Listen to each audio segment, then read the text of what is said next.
Hi hello नमस्कार मैत्रिणींनो. खूप दिवसांनी हा व्लॉग मी शूट करत आहे.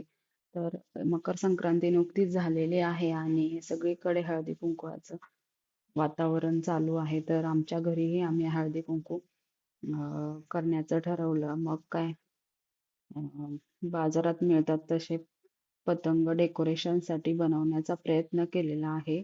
तर पाहू शकता पूर्ण तयारी आम्ही शूट केलेली नाही, पण थोडंफार शूट केलेलं होतं ते मी इथे दाखवत आहे.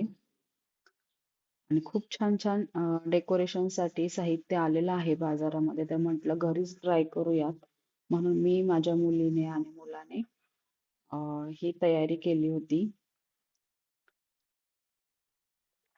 पाहू शकता फेविकॉलने हळदी कुंकू अशी अक्षरे लिहून त्यावरती हळदी आणि कुंकवाने पेस्ट केलेला आहे कलर.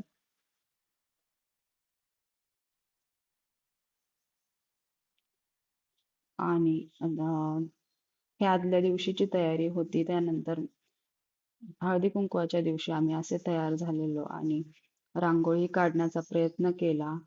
नथीची रांगोळी काढण्याचा प्रयत्न केला होता फुलांनी, आणि असे हे डेकोरेशन करण्याचा प्रयत्न केला.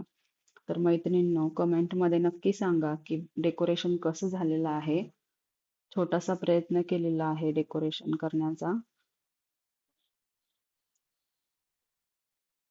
आणि after so much time shoot करत असल्यामुळे थोडंसं गडबडलेलं आहे.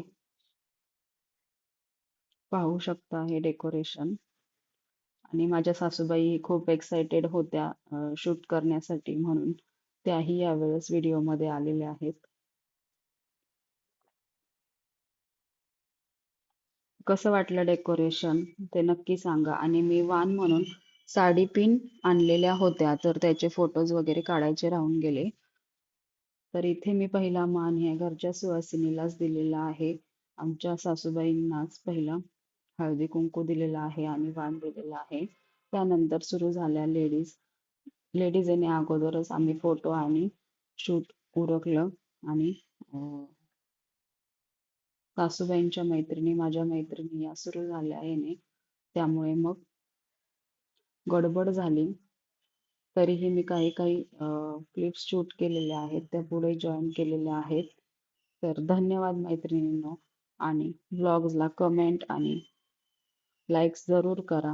आणि ब्लॉग कसा वाटला हे कमेंटमध्ये नक्की सांगा. थँक्यू.